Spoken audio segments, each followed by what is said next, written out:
Salut tout le monde, bienvenue d'orthographe sous le titre de Les lettres muettes. Commençons par la phase d'observation et de découverte. Observons ces 4 phrases. La tablette est munie d'une batterie. Il y a 2 types de téléphones. Le premier ordinateur était très lourd. Les robots portent de beaux habits. Passons maintenant à la phase de manipulation et de réflexion. Alors, qu'est-ce que vous remarquez? On remarque qu'il y a des mots qui se terminent par une lettre rouge et qu'on ne prononce pas bien sûr. Ces lettres rouges sont appelées les lettres muettes. Alors, maintenant, on va essayer de définir ce mot ou bien ce groupe de mots qui est les lettres muettes. Regardez bien cette image. On se pose la question, à ton avis, qu'appelle-t-on une lettre muette? Alors, qu'est-ce que ça veut dire une lettre muette? On va expliquer maintenant. Alors, la définition d'une lettre muette. Une lettre muette est une lettre qui est écrite. On va l'écrire bien sûr, mais qui n'est pas prononcée. On ne va pas la lire et la prononcer quand on lit. Comme elle ne produit aucun son.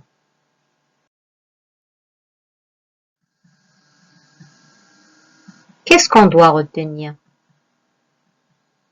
Premièrement, au début d'un mot, la lettre muette peut être un H muet. On peut alors faire la liaison. Exemple, un habitant, des habitants. Ou bien un H aspiré, on ne peut pas faire la liaison. Exemple, un héron, des hérons. Deuxièmement, une lettre muette peut se trouver à l'intérieur d'un mot. Il s'agit généralement d'un E. Exemple, un paiement, la gaieté. D'un P. Exemple, un baptême, cette, compter. D'un H, le bonheur, une silhouette, un bonhomme. Alors, comme vous voyez, ces lettres écrites en vert, on ne les prononce pas. Ce sont des lettres muettes. Troisièmement, on doit retenir une lettre muette peut se trouver également à la fin d'un mot, comme dans le S et le X, la marque du pluriel, des noms et des adjectifs qui ne s'entendent pas, sauf dans le cas d'une liaison. Exemple, de beaux habits. Les lettres finales des terminaisons des verbes conjugués, E, X, D, T, N, T, ne s'entendent pas, sauf dans le cas d'une liaison. Par exemple, quand je dis je veux manger, je ne vais pas dire je veux que, on ne prononce pas le X. D'accord? Alors, exemple, il est à moi. On va mettre une petite liaison entre le T et le A. Il est à moi. On ne dit pas il est à moi. Il est à moi. Les lettres finales des mots invariables. Exemple. Par exemple, les adverbes de temps et de lieu. La plupart des mots qui constituent un adverbe sont des mots invariables comme on a déjà vu. Et parfois, ils se terminent par des lettres qu'on ne prononce pas, qui sont des lettres muettes. Par exemple, puis, on ne prononce pas le S. Très, aussitôt. Il y en a plusieurs. On doit les chercher pour les apprendre.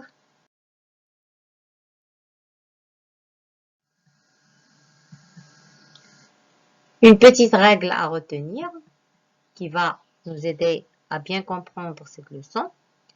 Pour trouver la consonne finale d'un nom ou d'un adjectif, il faut essayer de former son féminin. D'accord?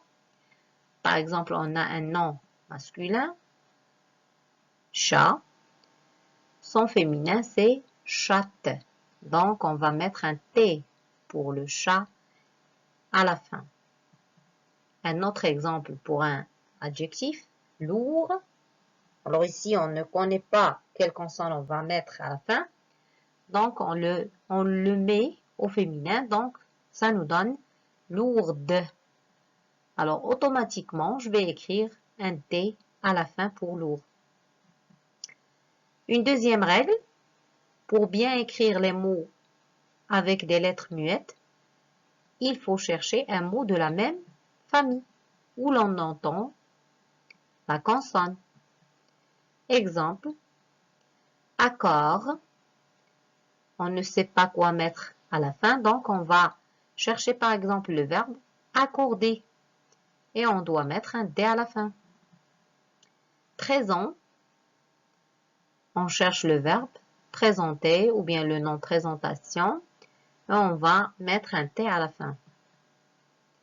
Pour les autres mots, il faut chercher dans le dictionnaire si on ne sait pas les orthographier, c'est-à-dire les écrire.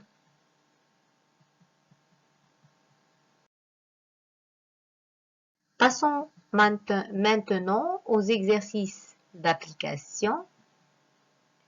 Le premier exercice souligne les lettres finales muettes. On a dit finales, donc qui se trouvent à la fin de chaque mot. Du chocolat, un retard, ailleurs, du lilas, une brebis, le prix, alarmant, trop, un sot. Alors maintenant, on passe à la correction. Du chocolat, c'est le T qui est une lettre finale. Un renard, D. Ailleurs, S. Du lilas, S. On ne prononce pas le S. Une brebis, S. Le prix, X. On ne prononce pas le X. Alarmant, T. Trop, on ne lit pas trop, mais on dit trop. Un sot, c'est le T. J'ai vos fautes. Passons maintenant au deuxième exercice. Trouve le féminin des noms et adjectifs, puis ajoute la lettre finale muette au masculin.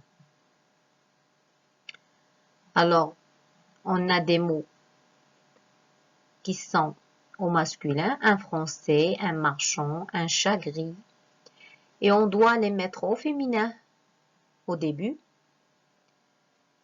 puis on va mettre les lettres finales muettes au masculin, pardon. Alors, on va passer à la correction. Recopiez l'exercice sur vos cahiers et corrigez vos fautes. Alors, un français, le féminin, une française. On a prononcé Z parce que S se trouve entre deux voyelles, le I et le E. Et par contre, on a trouvé le S, donc on met un S pour le mot un français. Un marchand, le féminin, une marchande. Alors, on a prononcé le T, donc on doit mettre un T pour le mot un marchand. Un chat gris, le féminin, par exemple. Une souris, on a changé le nom, on n'a pas dit une chatte, mais on a changé de mot, on a mis un autre mot au féminin. Une souris, grise. On a prononcé S-Z parce que elle se trouve entre deux voyelles, comme j'ai dit avant. Donc, on a trouvé le S et on va mettre un chat gris. Gris s'écrit avec un S à la fin. Merci, chers élèves, pour votre attention. J'espère que vous avez bien compris la leçon. Essayez de travailler les exercices sur les livres, avec le crayon bien sûr, et on va les corriger après. Je vous souhaite bonne chance. Laissez vos commentaires et vos questions. Je vais vous répondre après. Bonne journée.